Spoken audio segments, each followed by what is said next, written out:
চাকসু নির্বাচনের মনোনয়নপত্র জমা দেওয়ার শেষ দিন আজ। রাকসুতে প্রচার প্রচারণায় ব্যস্ত প্রার্থীরা।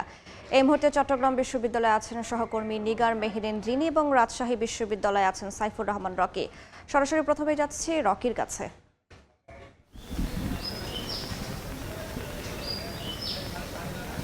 দীর্ঘ ৩৫ বছর পর রাকসু নির্বাচন অনুষ্ঠিত হতে যাচ্ছে আগামী ২৫ সেপ্টেম্বর।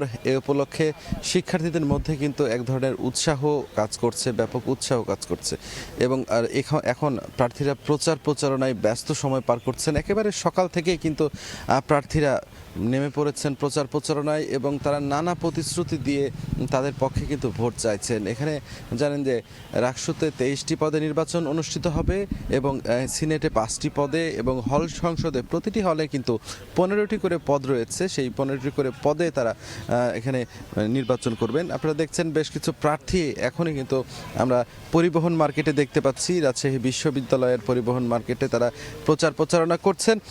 সহ সংস্কৃতি বিষয়ক সম্পাদক পদে শাহরিয়ার আলম অথি আমরা দেখছি এখানে কিন্তু প্রচার প্রচারণায় নেমেছেন সকালে। পাশাপাশি আরও বেশ কিছু আমরা প্রার্থীকে দেখতে পাচ্ছি যারা আশেপাশে কিন্তু ঘোরাঘুরি করছেন, শিক্ষার্থীদের সঙ্গে কথা বলছেন এবং তারা নির্বাচিত হলে শিক্ষার্থীদের কি কি দাবি দেওয়া আদায়ে তারা মাঠে থাকবেন সেই বিষয়গুলো নিয়েই আসলে তারা তাদেরকে বলছেন। এই যে আরেকজন প্রার্থীকে আমরা দেখতে পাচ্ছি, তিনিও কিন্তু আসলে প্রচার প্রচারণায় নেমেছেন।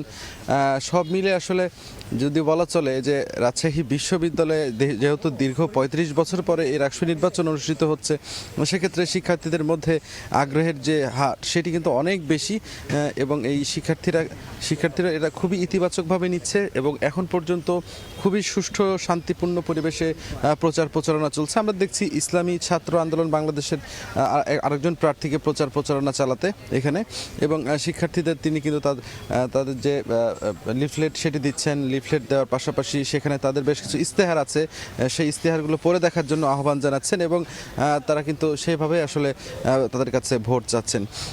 এইভাবে আসলে গোটা ক্যাম্পাসের চিত্র কিন্তু এরকম, হলগুলোতেও কিন্তু একইভাবে আসলে প্রচার প্রচারণা চালাচ্ছেন হল সংসদে যারা দাঁড়িয়েছেন সেসব প্রার্থীরা। আপনারা জানেন যে রাকসুতে এবার ২৮,৯০১ ভোটার এখানে কিন্তু রয়েছেন এবং পাশাপাশি এখানে কিন্তু সব মিলিয়ে রাকসুতে ২৪৭ জন, সিনেটে ৫৮ জন এবং হল সংসদে ৫৯৭ জন প্রার্থী এখানে প্রতিদ্বন্দ্বিতা করছেন। একেবারে শান্তিপূর্ণ পরিবেশে যেন নির্বাচন অনুষ্ঠিত হয় সে লক্ষ্যে প্রশাসনও কিন্তু তাদের সকল তৎপরতা নিয়েছেন। তো এই ছিল আমার কাছে রাজশাহী বিশ্ববিদ্যালয় থেকে নির্বাচনের প্রচারণার সর্বশেষ। এখন আমরা চলে যাচ্ছি চট্টগ্রাম বিশ্ববিদ্যালয়ে আমাদের সহকর্মী রিনির কাছে।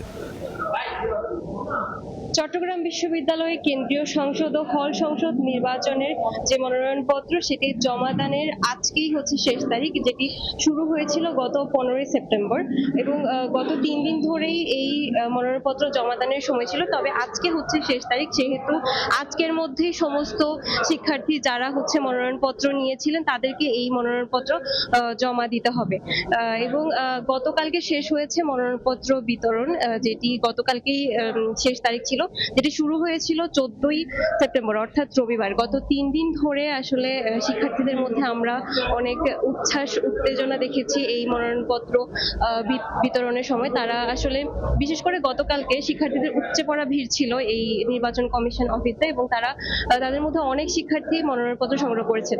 যদিও সকাল 9:30 থেকে বিকাল 3:30 পর্যন্ত মনোনয়নপত্র বিতরণের সময়সীমা ছিল, কিন্তু শিক্ষার্থীদের উপচে পড়া ভিড়ের কারণে আসলে সেটি গতকাল রাতে 10:30 পর্যন্ত গিয়েছে এবং সবশেষ এখন পর্যন্ত সর্বমোট 1088 জন শিক্ষার্থী মনোনয়নপত্র সংগ্রহ করেছেন, যাদের মধ্যে কেন্দ্রীয় সংসদের বিভিন্ন পদে প্রতিদ্বন্দ্বিতার জন্য 488 জন শিক্ষার্থী মনোনয়নপত্র সংগ্রহ করেছেন এবং হল সংসদে বিভিন্ন পদে প্রতিদ্বন্দ্বিতার জন্য ছাত্র হল এবং ছাত্রী হল মিলে 600টি মনোনয়নপত্র সংগ্রহ করেছেন। যেখানে ছাত্র হল, যেই ছাত্র হলগুলো রয়েছে এবং একটি ছাত্র হোস্টেল রয়েছে, সেখানে সব মিলিয়ে 452টি ফর্ম তুলেছেন এবং ছাত্রীদের মধ্যে সেখানে 148টি ফর্ম তুলেছেন। এখন পর্যন্ত 20 জন শিক্ষার্থী মনোনয়নপত্র জমা দিয়েছেন এবং আজকে সকাল থেকে একজন জমা দিয়েছেন। চট্টগ্রাম বিশ্ববিদ্যালয় থেকে এটি ছিল আমার কাছে সর্বশেষ। সরাসরি যুক্ত ছিলাম চট্টগ্রাম বিশ্ববিদ্যালয়, তার আগে যুক্ত ছিলাম রাজশাহী বিশ্ববিদ্যালয়।